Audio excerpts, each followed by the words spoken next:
Hello student, good evening to all of you students. आज के class में हमें अपने टेक्सटाइल ब्रांच की जो क्लासेस जो हम चला रहे थे उसमें से टेक्सटाइल में जो फिनिशिंग टॉपिक है जो टीचिंग के एग्ज़ाम के लिए बहुत ही इम्पोर्टेंट होता है उस टॉपिक को हमने कवर कर लिया है। आज के क्लास में हमें डिस्कस करनी है अपने डाइंग के चैप्टर के। डाइंग का मतलब क्या होता है? रंगाई। जो रंगाई है यानी कि वस्त्रों पे रंग आप किस प्रकार से देते हैं, उसका क्या इम्पोर्टेंस होता है, किस मतलब कि जो रंग है वो कहाँ से आपको प्राप्त हो रहा है, प्राचीन समय में किस प्रकार से प्राप्त हो रहा था और प्रेजेंट टाइम में किस प्रकार के रंगों का प्रयोग किया जा रहा है, ये सभी टॉपिक पे आज हम डिस्कस करेंगे। यानी कि जो रंगाई का टॉपिक है उसको आज की क्लास में हम कवर करेंगे। देखिएगा, सबसे पहले हम ये बात करते हैं जो रंगाई है वो आखिरकार वस्त्रों पर क्यों की जाती है। नॉर्मल भी आप जब वस्त्र को बना लेते हैं, धागे के बाद बुनाई करके कपड़ा आप प्राप्त करते हैं, तो जब परिसज्जा उस पर आप करने लगते हैं तभी आपको ये बातें बताई जाती हैं कि वस्त्रों के आकर्षण के लिए, सुंदरता बढ़ाने के लिए, विभिन्नता लाने के लिए, इन सभी बातों को ध्यान में रखते हुए ही आप वस्त्रों पे परिसज्जा करते हैं। तो वस्त्रों में परिसज्जा के अंतर्गत ही एक रंगाई भी आता है, क्योंकि रंगाई भी तो परिसज्जा में ही है, सजावट के अंतर्गत ही आती है। उस वस्त्र को क्या है कि वस्त्रों में सौंदर्य प्रदान करने के लिए, आकर्षण देने के लिए, एक दूसरे वस्त्रों से विभिन्नता देने के लिए, विविधता देने के लिए ही रंगाई का प्रयोग किया जाता है। ये हो गया आपका रंगाई का महत्व। जब वस्त्रों में आप कलर वगैरह लगा करके उसमें आकर्षण उत्पन्न करते हैं तो क्या है, वो रंगाई कहलाती है। यहाँ पे आप कलर का वर्ड का प्रयोग नहीं करेंगे क्योंकि यहाँ रंग नहीं बल्कि रंगाई की बात की जा रही है। लेकिन इसी जो रंगाई है, इसी रंगाई के रंजक जो होते हैं यानी कि जो कलर देते हैं, रंग देते हैं, वो कितने प्रकार से होते हैं। तो इसमें बताया गया आपका कि रंजक जो है वो आपके दो प्रकार के होते हैं। रंजक जो है वो दो प्रकार के होते हैं, एक होता है प्राकृतिक रंजक और दूसरा होता है वर्णक। यानी कि अगर आप यहाँ पे प्राकृतिक नहीं रखेंगे, सिर्फ और सिर्फ रंजक रखते हैं और यहाँ पे वर्णक, तो भी आपको ये बातें समझ में आएंगी। क्योंकि देखिएगा, दोनों में डिफरेंट जब पूछा जाता है, आप समझने के लिए भी इसको समझिए अगर, तो इसमें ये बातें आप ज़्यादा ध्यान देंगे कि रंजक जो है वो घुलनशील होता है जबकि वर्णक जो है वो अघुलनशील होता है। रंजक अगर घुलनशील है तो इस पर पानी का प्रभाव अगर पड़ेगा तो ये छूट भी सकता है, लेकिन यहीं पे जो वर्णक है तो ये अगर अघुलनशील है तो ये पानी का प्रभाव इस पर कोई इफेक्ट नहीं करेगा। नॉर्मल देखिए आप, अगर आप जो है ब्लैक बोर्ड पे अगर आप रंग से ही यहीं पे कोई एप्पल वगैरह बना दीजिए, इसके बाद टोमेटो वगैरह बनाते हैं, आप उसे उसी कलर में पेंट कर दीजिए, भले ही वो देखने में सेम टू सेम ओरिजिनल की तरह ही हो, लेकिन फिर भी आप इसको छुटाते हैं तो छूट जाता है ना। लेकिन वहीं पे जो उसका ओरिजिनल क्वालिटी है, यानी कि जो पेड़ में से आप तोड़ करके ला रहे हैं, टमाटर, सेब जो भी तोड़ के आप ला रहे हैं खेतों में से, तो वहाँ पे आपको क्या देखने को मिलता है, वो सारे चीज़ों के रंग नहीं छूटते हैं। आप उसको पानी में डालेंगे, टमाटर को सेबूत, क्या उसका रंग छूट जाएगा? बिल्कुल नहीं छूटेगा। तो इसका क्या मतलब है कि ये जो है एकदम वर्णक यानी पिगमेंट के अंतर्गत आता है जो अघुलनशील होता है, जबकि वहीं पे ऐसे रंग जो घुलनशील होते हैं तो वो क्या होंगे, वो पानी का प्रभाव उस पर पड़ता है घुलनशील पे, जबकि वर्णक पर पानी का प्रभाव नहीं पड़ता है। ये दोनों आपने समझा। एक बात ये भी समझिएगा कि इसे जब आप किसी वस्तु पे लगाते हैं, ये घुलनशील है तो आसानी से चढ़ जाता है, लेकिन अगर अघुलनशील है, पानी में घुलेगा ही नहीं, तो ये वस्तुओं पर भी जल्दी नहीं चढ़ता है। इसलिए जो रंजक है, घुलनशील है, इसे आप आसानी से वस्त्रों पे चढ़ा सकते हैं और आसानी से ये छूट भी जाएगा। लेकिन वह भी जो पिगमेंट होता है, इस पे ताप का दाब दे करके, रोलरों का प्रयोग करके, इसको एकदम जमा करके, इसको दबाव दे करके उसमें रंग लगाया जाता है, क्योंकि ये अघुलनशील होता है। और जब एक बार ये जो प्रिंट हो जाता है, जो रंग लग जाता है, ये रंग जल्दी छूटता भी नहीं है। तो इन दोनों में यही डिफरेंट देखा जाता है। ये जो घुलनशील है वो रंजक है, जो घुलनशील नहीं है वो क्या है, वर्णक है। क्योंकि आप लोग वर्णकों में क्लोरोफिल पढ़े हैं, लाइकोपिन पढ़े हैं, इसके बाद जो है मायोग्लोबिन पढ़े हैं, ये न्यूट्रिशन साइंस में, वर्णक में, तो उसी हिसाब से आप इसमें अनुमान लगा सकते हैं। ठीक है, ये रंगाई में ये दोनों पॉइंट को आपने समझ लिया है। एक एक पॉइंट इसके आगे आपके लिए इम्पोर्टेंट होने वाला है। एक टू एक जो भी पॉइंट आपको एक एक बताई जाए वो सभी को पॉइंट टू पॉइंट आप नोट करते जाइएगा और ध्यान से समझते जाइएगा। स्टूडेंट्स बार बार क्वेश्चन पुटअप कर रहे हैं कि जो उनको पीडीएफ नहीं मिल रहा है। इतने नॉर्मल से अगर आपको क्लास दी जा रही है तो आप लोग इसको शांति से इसको पढ़ते जाइए और नोट करते जाइए। आपको अगर इतना शॉर्ट नोट्स दिया जा रहा है, अगर फिर भी आप नहीं लिख पा रहे हैं तो पूरी लेंदी इतनी बुक को आप कैसे कवर कर पाएंगे। इसलिए आप लोग जो है इसको ध्यान से एक एक पॉइंट को समझते जाइए और इसको स्वयं से नोट्स बनाइए। आप जितना ज़्यादा लिखेंगे उतना ज़्यादा ही ये बातें आपके दिमाग में बैठ जाएंगी, फिट हो जाएंगी, जो आपको एग्ज़ाम के टाइम पे बहुत ही सहायता देंगी। इसलिए आप लोग पीडीएफ पे डिपेंड मत रहिए, इसको नोट करते जाइएगा। देखिएगा जो रंगाई है इसमें जब रंगों का प्रयोग करके आप रंगाई का कार्य करते हैं तो वो रंग आपको कहाँ से प्राप्त होता है। जिस प्रकार से आपने वस्त्र विज्ञान की शुरुआत में ही रेशों की प्राप्ति का वर्गीकरण पढ़ा है, उसी प्रकार से रंगों की प्राप्ति का भी वर्गीकरण आपको पढ़ना है। तो इसमें आप ये देखेंगे, अगर आपको रेशे का वर्गीकरण टॉपिक आप अच्छे से समझ पाए हैं कि वो रेशे कहाँ कहाँ से प्राप्त हो रहे थे, तो सेम वही प्रोसेस है आपके रंगों में भी, उसी प्रकार से इसमें भी वर्गीकरण किया गया है। देखिएगा रंगों की प्राप्ति अगर हो रही है तो एक प्राकृतिक है और दूसरा है संश्लेषित। प्राकृतिक यानी कि जो हमें प्रकृति से रंग प्राप्त हो रहा है, और संश्लेषित यानी कि जो संश्लेषण विधि के द्वारा या फिर रसायनों के द्वारा हमें रंग प्राप्त हो रहा है, वो संश्लेषित रंग है। और पहला है प्राकृतिक रंग। जिस प्रकार से आपने प्राकृतिक रेशों का वर्गीकरण के 3 खंड में किया था, वानस्पतिक, प्राणिज और खनिज, उसी प्रकार से रंगों में भी आप पढ़ेंगे वानस्पतिक, प्राणिज और खनिज। अब इसमें देखिएगा वनस्पतियों से प्राप्त होने वाले रंग कौन कौन से हैं। देखिएगा वनस्पतियों से आपको छाल से कत्था प्राप्त होता है, पत्तियों से मेहंदी प्राप्त होती है, तने से हल्दी प्राप्त होती है, फूल से जो है पलाश, केसर, लिली, हरसिंगार, ये सब जो फूल है इनसे भी रंग प्राप्त होता है। फलों में जामुन है, अनार है, अखरोट है, जड़ में डेडलियान, ये जो है इनसे आपको प्राकृतिक रूप में जो है वनस्पतियों से प्राप्त होने वाले रंग हैं। यहाँ से आपको ये रंग प्राप्त होता है। ठीक है, आपको एग्जाम में पूछा जाता है कि वनस्पतिक रंग कौन कौन से हैं, या फिर कोई रंग दिया गया है उसमें आपको ये जो है किस प्रकार का रंग है, प्राकृतिक है या फिर कृत्रिम है। तो यहाँ से आप अगर ये वर्गीकरण अच्छे से समझ पाएंगे तो आप वहाँ पे ऑप्शन में सिलेक्ट कर पाएंगे। ठीक है, आगे देखिएगा कि प्राकृतिक जगत में प्राणी से प्राप्त होने वाले रेशे कौन कौन से हैं। देखिएगा इसमें 3 प्रकार के मुख्य रूप से हैं। अगर हम सबसे पहले जो है रंगों की प्राप्ति की बात करें जीवों से, तो सबसे पहले प्राणिज में भूमध्य सागर की जो मछली है उनसे जो है बैगनी रंग हमें प्राप्त हुआ था। ठीक है, इसके बाद में कॉकनियल कीट और फिर केर्मिस कीट, ये दोनों कीट हैं जिनको मार करके हम रंगों की प्राप्ति करते हैं, और दोनों ही कीट से हमें लाल रंग प्राप्त होता है। ये ज़्यादातर आपको कैक्टस जो पेड़ है, नागफनी वगैरह है, इन सब के पौधों पर ये हमें देखने को मिलते हैं। इसमें देखिए कॉकनियल कीट जो है ये लाल रंग देता है, केर्मिस कीट भी लाल रंग देता है। अगर 5 ग्राम आपको लाल रंग चाहिए था तो आपको 70,000 कीटों को मारना पड़ता था। तो सोचिए कि प्राकृतिक जगह से जो प्राणियों से हमें रंग प्राप्त हो रहे हैं ये कितने ही ज़्यादा मेहनती होंगे।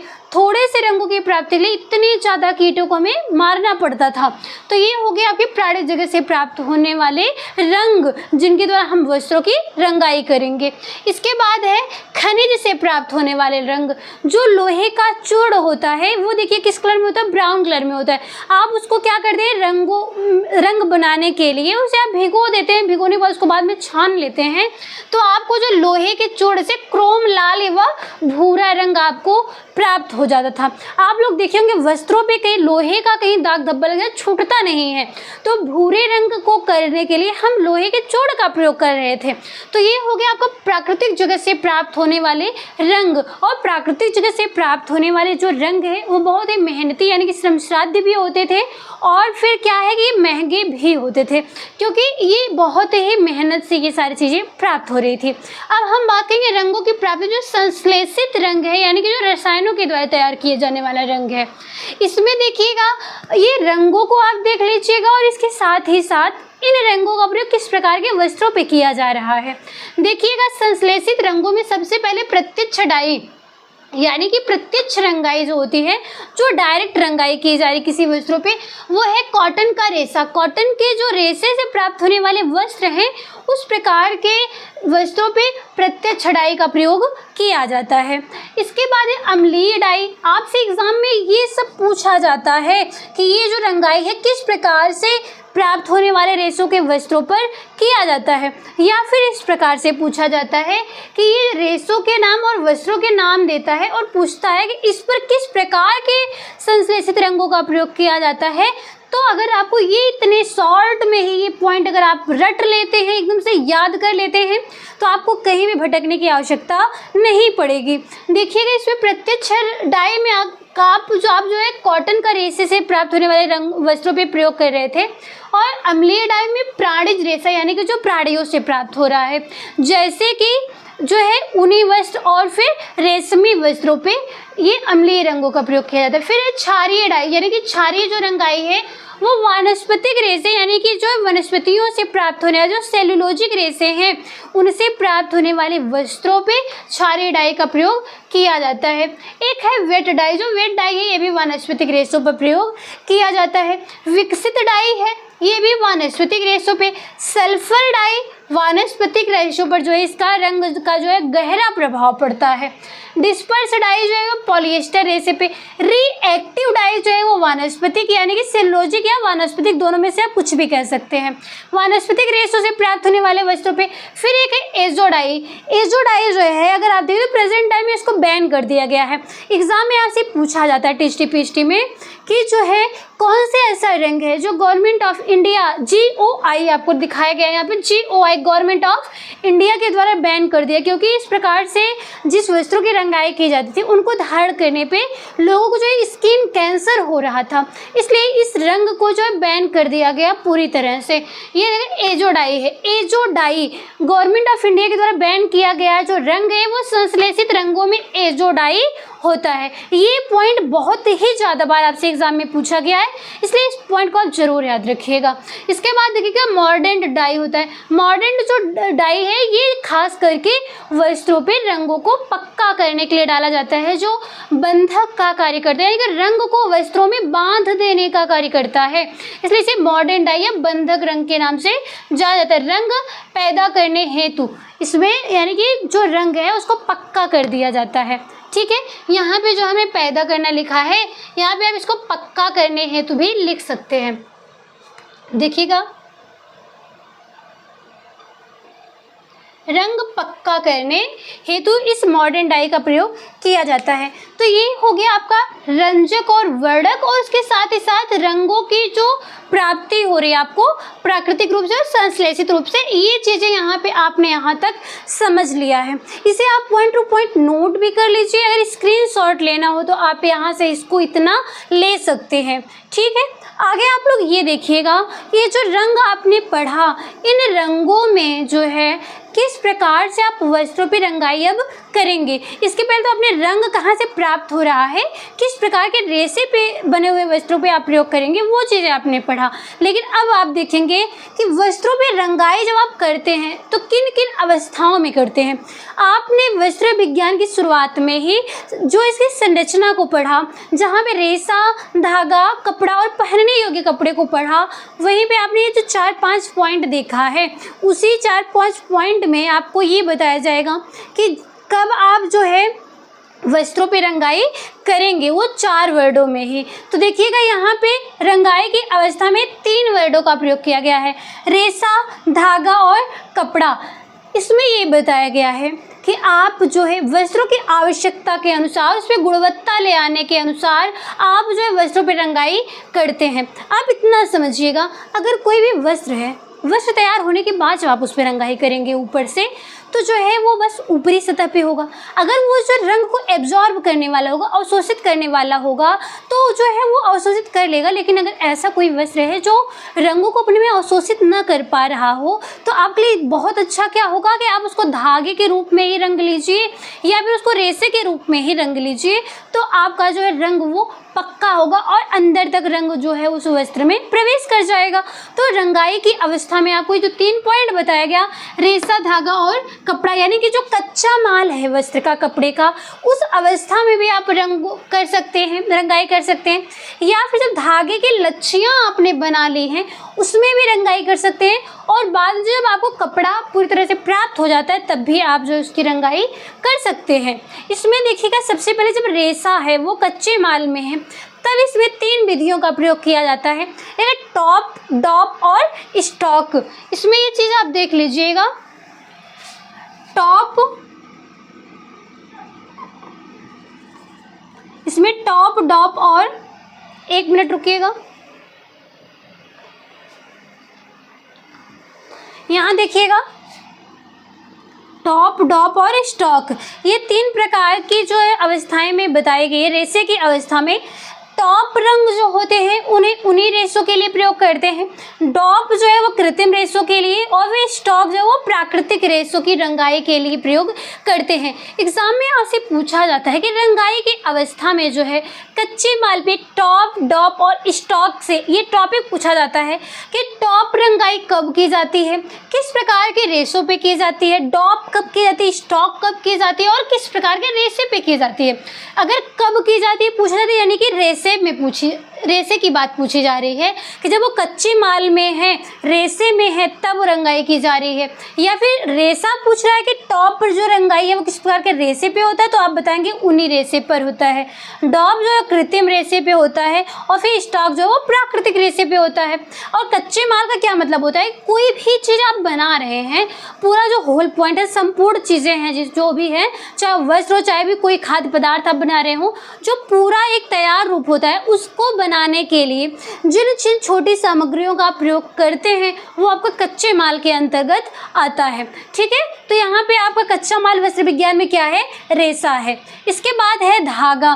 धागे के रूप में जब आप वस्त्रों की रंगाई करते हैं इस अवस्था में, तो उसमें आपको सूती वस्त्र पे और लिनन से प्राप्त होने वाले जो धागे हैं इनकी रंगाई आप जो है लच्छियों में ज़्यादातर करते हैं। इसके बाद एक आप जो है कपड़े पे रंगाई कब कर रहे हैं और किस प्रकार से कर रहे हैं, देखिएगा। इसमें सबसे पहले एक होता है जिग रंगाई जो है जो कपड़े पे की जाती है, ये ज़्यादातर कृत्रिम रेशों से प्राप्त होने वाले वस्त्रों पर की जाती है।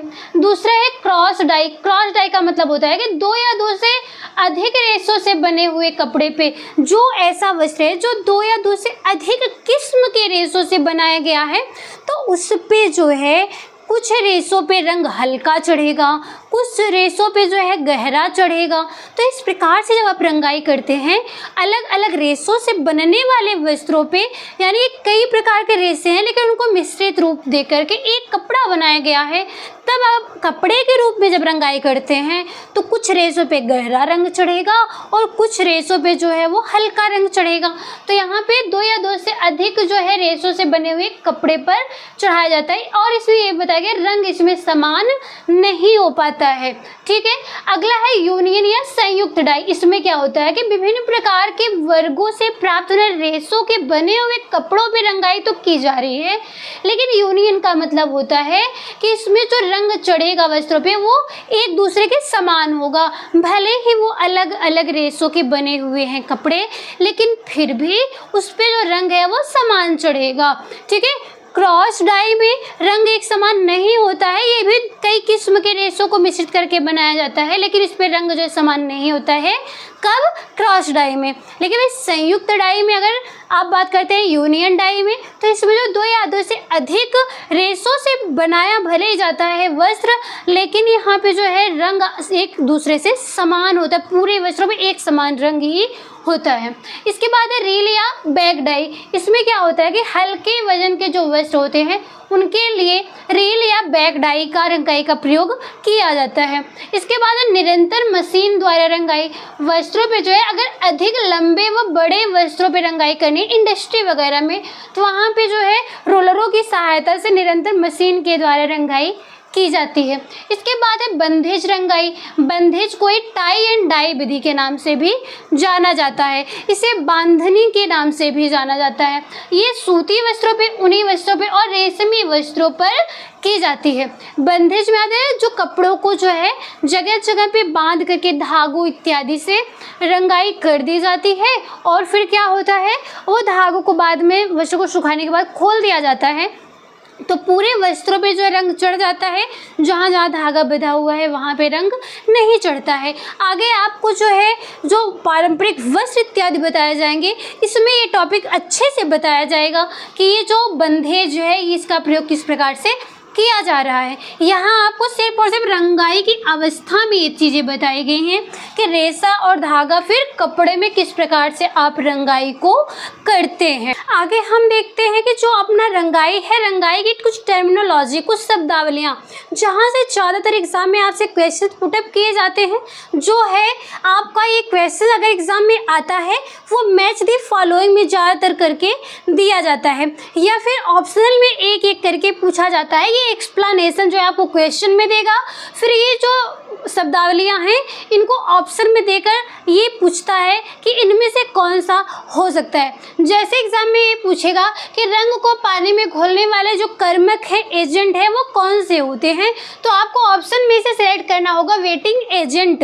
या फिर आपसे पूछता है कि रंग व घर्षण आदि से रंग हल्का हो जाना या फिर गहरा हो जाना किस में होता है, क्या होता है या फिर क्या कहलाता है, तो उसमें आप क्रॉकिंग यानी खरोच के द्वारा जब आपका कपड़े में रंग हल्का हो रहा है, तो इस प्रकार से आपको एग्जाम में क्वेश्चन पुटअप किया जाता है।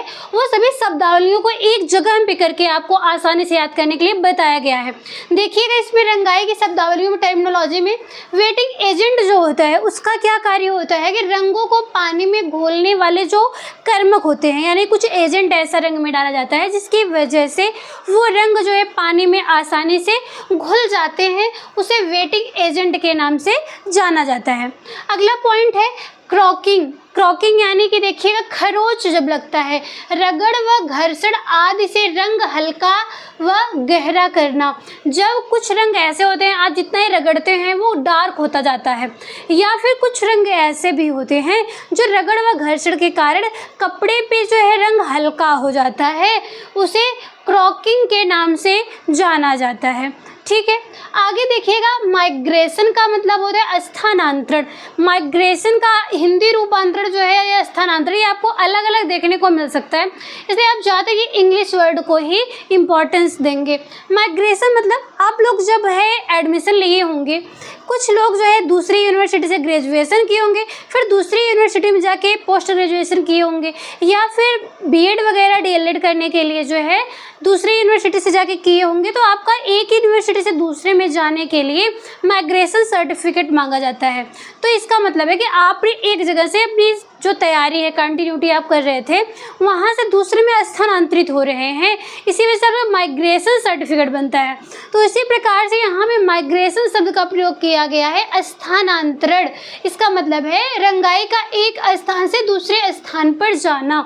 जब आप कोई वस्त्र धुलते हैं, मान लीजिए कि आपका जो दुपट्टा आप एग्जाम्पल में ले लीजिए, दुपट्टे में रंग कोई और कलर का है, उसका लेस जो बॉर्डर है वो किसी और कलर का है, और रंग अगर उसमें बाई चांस कच्चा रंग है, वो पक्का नहीं है, गहरा नहीं है, यानी कि वो अच्छे से उसमें अटैच्ड नहीं है, वो छूटने वाला रंग है, कच्चा रंग है, तो क्या होगा कि आप उसको एक साथ जब धुल देते हैं, वो लेस वाला कलर अगर डार्क है तो वो रंग जो है दुपट्टे के बीचों बीच आ रहा है, यानी कि एक स्थान से दूसरे स्थान पे जब ये रंग आ जाता है तो इसे माइग्रेशन के नाम से जाना जाता है।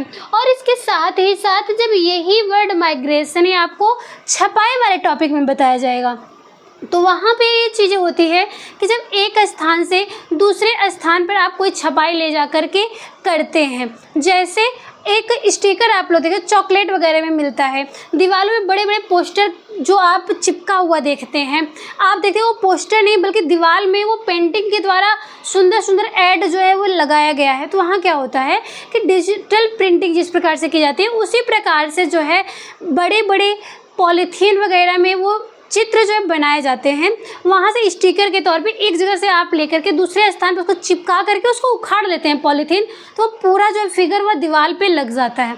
चॉकलेट में स्टिकर आप लोग देखते होंगे, वहाँ से चॉकलेट में उसको खोलते हैं, उसके जिस तरह गोंद लगा हुआ है उसे खोल के हाथ पे चिपकाते हैं, इस प्रकार जब उसको मारते हैं, दबाव देते हैं, तो फिर आप उसको पॉलीथीन को उखाड़ते हैं, तो वो चीज़ जो फिगर उसमें रहता है वो आपके हाथों पे स्किन पे बन जाता है। इसी प्रकार से स्टिकर का प्रयोग करके आप दीवारों पर भी छपाई इत्यादि करते हैं।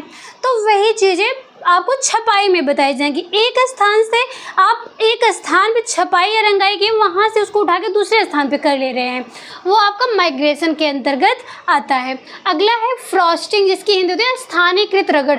जब किसी स्थान विशेष पर रगड़ के कारण रंग हल्का हो जाता है तो उसे फ्रॉस्टिंग के नाम से जाना जाता है। ठीक है। अगला है फेडिंग। फेड आपसे टेक्सटाइल में ही पूछा जाता है, फैशन के टॉपिक के अंतर्गत आगे आपको बताया जाएगा। फैशन के टॉपिक में आपसे पूछा जाता है फेड क्या है, तो फेड का मतलब होता है कि कोई भी ऐसी चीज़ें जो थोड़े ही समय के लिए आती हैं और उसके बाद थोड़े समय के बाद विलुप्त हो जाती हैं। जैसे कुछ चीज़ें होती हैं परंपरागत चलती, क्लासिकल होती हैं, आप कितने भी लंबे समय के बाद देखेंगे उसका चलन जो है वो ख़त्म नहीं होता है, वो लंबे समय तक रहता है, तो उसे क्लासिकल नाम से जाना जाता है। लेकिन वहीं पे जो है कुछ ऐसी चीज़ें होती हैं वो थोड़े ही समय के लिए आती हैं और जल्दी विलुप्ति की कगार पे आ जाती हैं, उसे फेड के नाम से जाना जाता है। जो लंबे समय तक रहता है उसे क्लासिकल कहते हैं, जो कम समय के लिए रहता है उसको फेड कहा जाता है। उसी प्रकार से फेडिंग के नाम से पूछा जाता है रंगाई वाले टॉपिक में कि फेडिंग क्या है, तो इसका मतलब सूर्य के प्रकाश से या सूर्य से धुलाई से जब रंग हल्का हो जाता है, सूर्य के प्रकाश से या फिर धुलाई के बाद आप वस्त्र को धूप में डालते हैं, सूर्य के संपर्क में डालते हैं, तब अगर आपका रंग जो है कपड़े का वो हल्का हो जाता है, उसे फेडिंग या धूमिल के या धुंधला नाम से जाना जाता है। ठीक है। आगे आपसे पूछा था स्पेक्ट्रोमीटर क्या होता है। स्पेक्ट्रोमीटर आपसे ज़्यादातर एग्जाम में पूछा गया है। एग्जाम में पूछा रंग का तापमापन किसके द्वारा किया जाता है, तो वो होता है स्पेक्ट्रोमीटर के द्वारा किया जाता है। या फिर पूछा था स्पेक्ट्रोमीटर मैच द फॉलोइंग में पूछ रहा है, तो आप उसमें से मैच करेंगे रंग का तापमापन के अंतर्गत। ठीक है। आगे देखिएगा बाइंडर्स। अभी इसके पहले भी आपको बताया गया कि बाइंडर्स क्या होता है, जब प्रिंटिंग पेस्ट में रंगों को बांधने के लिए या कपड़ों में जब रंग लगाते हैं उसको रोकने के लिए बाइंडर्स का प्रयोग किया जाता है। आप लोग देखे होंगे, आप पकौड़े वगैरह बनाते होंगे तो उसमें क्या होता है कि उसको कुरकुरा बनाने के लिए आप जो है उसमें क्या डालते हैं, चावल इत्यादि का जो है आटा डाल देते हैं कुरकुरा होने के लिए। लेकिन जब आप जो है बेसन इत्यादि का प्रयोग करते हैं उसमें अगर थोड़ा सा मैदा ऐड कर देते हैं तो मैदा जो है वो बेसन को अच्छे से पकौड़ियों में अच्छे से चिपका देता है। तो वहाँ पे जो मैदा है वो कौन सा काम कर रहा है, बाइंडर्स का कार्य करता है। उसी प्रकार से यहाँ पे रंगों में बाइंडर्स मिलाया जाता है जिसकी मदद से जो है रंग कपड़े में अच्छी तरह से चिपक जाता है, बंध जाता है, वो छूटता जल्दी नहीं है, वो बाइंडर्स होता है। इसके बाद है हाइग्रोस्कोपिक एजेंट। हाइग्रोस्कोपिक एजेंट क्या होता है कि प्रिंट के क्षेत्र में ये जो प्रिंटिंग रंगाई वगैरह की जाती है, छपाई की जाती है, इसमें प्रिंट के क्षेत्र में पानी की मात्रा बढ़ाना, इसके बाद रंग चढ़ने को बढ़ावा देना। रंग में आप पानी की मात्रा बढ़ा रहे हैं, क्यों बढ़ा रहे हैं, जिससे कि रंग चढ़ने में आसानी हो और जल्दी चढ़ सके, इसी के लिए हाइग्रोस्कोपिक एजेंट का प्रयोग किया जाता है। इसके बाद है कैरियर्स। कैरियर्स क्या होता है, कैरी करना। कैरी करने का मतलब है कि एक स्थान से दूसरे स्थान पर ले जाने का कार्य, ढोने का कार्य, कैरी करने का कार्य होता है। और कैरियर जैसे पॉलिएस्टर इत्यादि को रंगने के लिए इसका प्रयोग किया जाता है, कैरियर्स का प्रयोग। इसके बाद है जो रंग कैरी करने वाला, आपसे कैरियर्स का हिंदी अर्थ पूछा जाता है, तो कैरी करने वाला यानी कि ढोने वाला, ले जाने वाला। ठीक है। इसके बाद मेटामेरिज्म। मेटामेरिज्म क्या है, देखिए विभिन्न प्रकाश स्रोतों के बीच एक ही रंग का भिन्न दिखना। आप लोग कुछ ऐसे स्टिकर देखे होंगे, फोटो फ्रेम देखे होंगे, नॉर्मल कोई फ़ोटो देखे होंगे, आप जो टीवी में कैसेट वगैरह लगता था उसको अगर आप सूर्य के प्रकाश में किसी प्रकार से आप घुमाते हैं या फिर तेज लाइट में आप घुमाते हैं उसको, उसका चमक देखते होंगे आप लोग, भिन्न भिन्न दिखता होगा। कुछ ऐसे कैलेंडर हैं, उसको आप सूर्य के प्रकाश में इधर उधर से करते किसी प्रकार से घुमा रहे हैं तो अलग अलग रंग में आपको दिखाई देता है, वो एक ही तस्वीर आपको अलग अलग रंगों में दिखाई दे रही है, तो इसका मतलब है उसमें मेटामेरिज्म का प्रयोग किया गया है। ठीक है। आगे इनके साथ ही साथ रंगों की शब्दावली के साथ ही साथ कुछ इंपॉर्टेंट पॉइंट दिया गया है। जैसे वर्तमान में अगर पूछा जाता है कि वर्तमान में रंगाई और छपाई के लिए कुछ पर्यावरण हितैषी तरीके अपनाए गए हैं। पर्यावरण हितैषी का मतलब है जिसकी वजह से पर्यावरण पे कोई भी नुकसान नहीं पहुंच रहा है, ना ही कीटों को मारा जा रहा है, ना ही प्रकृति चीज़ें जो है नष्ट की जा रही हैं, ना ही संश्लेषित जो हम तैयार कर रहे हैं रंग उनके प्रदूषण से ही, ना ही पर्यावरण पर कोई अगर अलग से ही प्रभाव पड़ रहा है। तो उसमें से क्या है, एक डिजिटल छपाई हो गई। डिजिटल छपाई के माध्यम से आप जो छपाई रंगाई कर रहे हैं, इसके बाद बिना पानी के भी रंगाई कर रहे हैं, तो क्या हो रहा है, दाब के द्वारा ही आप रंगाई कर दे रहे हैं, वहाँ पे पानी का कम प्रयोग किया जा रहा है, तो आप जल का बचत हो जाता है। इसके बाद प्लाज्मा प्रौद्योगिकी भी आता है। प्लाज्मा प्रौद्योगिकी का मतलब होता है कि कम चीज़ों में ज़्यादा चीज़ें अगर आप जो है प्राप्त कर पा रहे हैं, जो वेस्ट मटेरियल उसका भी आप कोई भी उपयोग कर पा रहे हैं, जिससे कि आप वस्त्रों की धुलाई में, उसके रख रखाव में भी कोई समस्या नहीं होती। कम चीज़ों में ही आप उसको बचत करके नई चीज़ें तैयार कर ले रहे हैं, वो प्लाज्मा प्रौद्योगिकी के अंतर्गत आता है। हालांकि प्लाज्मा प्रौद्योगिकी का जो टॉपिक है वो अलग से भी आपको बताया जाएगा, यहाँ पे बस आप इतना ही समझ लीजिएगा।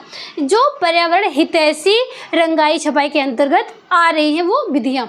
इसके बाद रंगाई के समय अगर झाग उत्पन्न होता है, आप जो रंग को घोलते हैं, रंग को घोलते समय अगर उसमें झाग या फिर फेन उत्पन्न हो रहा है, तो रंगाई में जो असमानता होगी। आप जो नील वगैरह देते होंगे वाइट कपड़ों में, उसके पीलेपन को हटाने के लिए, दूर करने के लिए, तो क्या होता है, अगर उसमें झाग उत्पन्न हो रहा है तो इसका मतलब क्या होता है कि वहाँ पे झाग तो उत्पन्न हो गया, लेकिन जब कपड़े पे आप डालते हैं ना, तो उसमें धुंधलापन, कहीं पे ज़्यादा कहीं पे कम, अच्छा रंग नहीं चढ़ता, एक समान रंग नहीं होता है। उसी प्रकार से रंग में भी यही चीज़ें होती है। अगर झाग या फेन उत्पन्न हो रहा है तो इसमें रंग जो है एक समान वो नहीं हो पाते हैं, और इसके साथ ही साथ रंग जो है उसका बहुत ही ज़्यादा नुकसान भी हो जाता है। ठीक है, तो ये जो टॉपिक हमने बताया डाई टर्मिनोलॉजी, बहुत ही ज़्यादा इम्पोर्टेंट है आपके एग्ज़ाम के पॉइंट ऑफ व्यू से। आप लोग देखे हुए होंगे कि जो आप लोग अगर क्वेश्चन पेपर सॉल्व कर रहे हैं तो वहाँ पे भी ये चीज़ें आप लोग अच्छे से देखे होंगे। इसीलिए हमने ये सभी पॉइंट को एक जगह पे रख के आपको बताया कि जिससे कि आप आसानी से इसको नोट कर सकें और उसको याद कर सकें। ठीक है, आपकी जो क्लास है यहीं पे आज कंप्लीट की जाती है। क्लासें आपके जो है शाम को 7 बजे इसी टाइम पे चलाई जाती हैं। जो भी स्टूडेंट को किसी भी पॉइंट पे कहीं पे भी प्रॉब्लम है तो कमेंट बॉक्स में लिखिएगा। आप लोग को हमने बताया कि जो पीडीएफ नोट्स है वो आपको नहीं दिया जाता है, आपको यहाँ पे अच्छे से समझाया जाता है क्लास में। आप लोग पॉइंट टू पॉइंट उसको समझते जाइए और स्वयं से नोट्स बनाने का प्रयास करिए, जिससे कि आपकी तैयारी और भी अच्छी तरीके से हो सके। कुछ इम्पोर्टेंट इन्फॉर्मेशन रहती है, वो टेलीग्राम लिंक जो है डिस्क्रिप्शन बॉक्स में दिया गया है, आप वहाँ से जुड़ करके वो जानकारियाँ प्राप्त कर सकते हैं। ठीक है, आज की क्लास हम ये पे कंप्लीट करते हैं। मिलते हैं आप लोग से हम नेक्स्ट टॉपिक के साथ नेक्स्ट क्लास में। तब तक के लिए धन्यवाद।